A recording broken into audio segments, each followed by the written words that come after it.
नागरिक संहिता का देशव्यापी समर्थन मानवाधिकार सुरक्षा एवं संरक्षण ऑर्गेनाइजेशन की राष्ट्रीय कोर कमेटी की प्रेस वार्ता आइरा प्रेस क्लब चमनगंज में संपन्न हुई, जिसमें यह बताया गया कि संस्था द्वारा संचालित 23 राज्यों के कानपुर समेत 305 जिलों में समान नागरिक संहिता का समर्थन QR कोड को रेलवे स्टेशन, धार्मिक स्थानों, बस स्टेशन, पेट्रोल पंप, बाजार आदि सार्वजनिक स्थानों पर स्टिकर चिपकाकर आम जनमानस से समर्थन की अपील करेगी।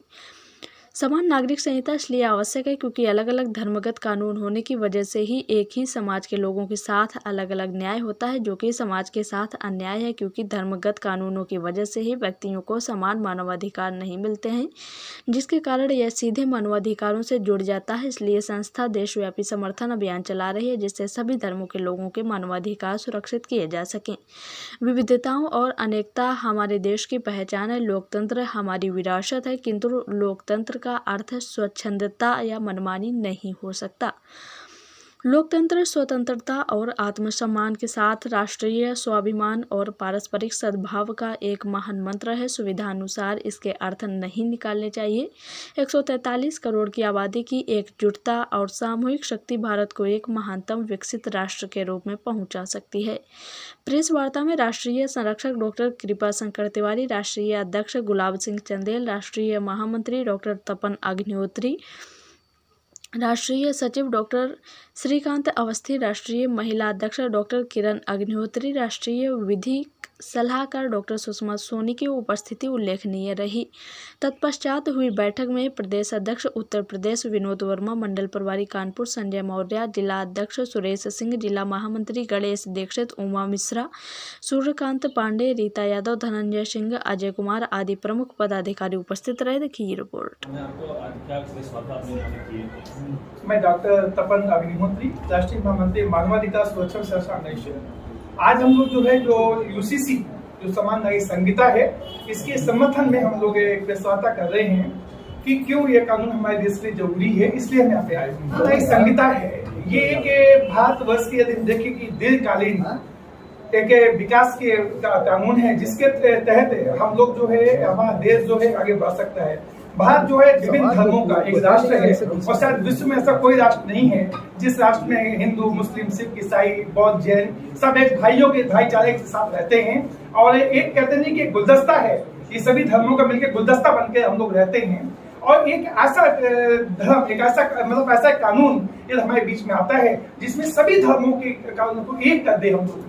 अभी हम लोग कहीं न कहीं कुछ जगह अलग अलग हैं, जिसका कई जैसे संस्था मानवाधिकार सुरक्षा संरक्षण नाम मानवाधिकार है, तो कई बार ऐसा होता है धर्मगत चीजों की वजह से कई बार लोगों को वो न्याय नहीं मिल पाता जो मिलना चाहिए था। तो यदि ये कानून लागू हो जाता है तो इस कानून से सब हम लोग भाई एक हो जाएंगे। हम लोग जो सामाजिक आज विभिन्नताएं हैं कहीं पर हमारे यहाँ पर, वो सामाजिक विभिन्नताएं भी इस कानून तक खत्म हो जाएंगी। इससे आप जनता को और लोगों को क्या बताना चाहते हैं? हम ये बताना चाहते हैं कि जो भारत एक विभिन्न धर्मों का देश है तो उसको एकता बनी रहे। जो आज कई बार देखते हैं ना कि कुछ लोग ये कुछ मुद्दे लेकर के हम लोग के बीच में व्यवस्था पैदा कर देते हैं। सर, बात ना करके गवर्नमेंट ने जो ये चौखट छोड़ा है यूसीसी का, हाँ। इसके अलावा यदि विकास का, ओल्ड पेंशन का, लोगों को रोजगार का और तमाम गरीबी दूर करने का अगर छेड़ते वो ज्यादा ये चीज अभी क्यों छेड़ी जिससे चुनावी फायदा उठा सके? देखिए मैं बता दूं, ये चीज अभी की नहीं है।